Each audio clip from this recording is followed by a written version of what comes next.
Well, for an hour and a half last night, I sat there and listened to Joe Biden fumble through his words, ramble, make incoherent thoughts, all for you folks. I took one for the team. If that doesn't deserve a comment, a like, and a subscribe, I don't know what will. But right off the get-go, Biden took no time to start making misleading claims about the economy, claiming that he created a record 12 million new jobs. No, this isn't even the worst of it, you guys. We're starting off soft here, but let's hear it from the horse's mouth. 2 years ago, the economy was reeling. I stand here tonight after we've created, with the help of many people in this room, 12 million new jobs. More jobs created in 2 years than any president's created in 4 years because of you all, because of the American people. 2 years ago. This guy's deranged. He's delusional. You should have saw him, folks. He basically got chauffeured out on a gurney. I was trying to look for any wires I could see of somebody kind of controlling the puppet as he was talking. But this guy's going to make the claim that he created 12 million new jobs. They shut down the entire country.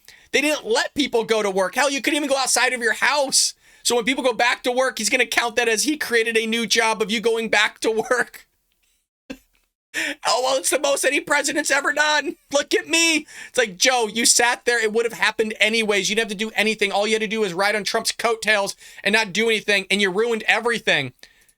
And it doesn't stop there. We got some quotes from this guy. So Biden touted how gas prices have gone down slightly, but failed to note that they skyrocketed to all-time highs during his administration. If you recall, he blamed it on the Putin war, Putin's price hike, as to why gas prices have gone up. And we covered it here, along with what Ted Cruz said about gas prices skyrocketing before Putin ever invaded Ukraine. But, you know, Karine Jean-Pierre doesn't want to answer any questions on that. Joe Biden doesn't want to mention it. Kamala Harris is out there in the ether doing whatever the hell knows she's doing.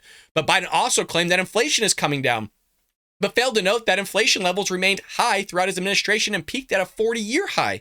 He also claimed that Americans' take-home pay has gone up, without mentioning that record inflation has severely impacted those gains. So he's like saying all these things, but he's not mentioning the bad part that comes along with it. He's like, look what I did.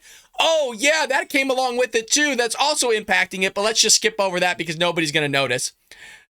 We're not done. We got clips. We got everything for you today, folks.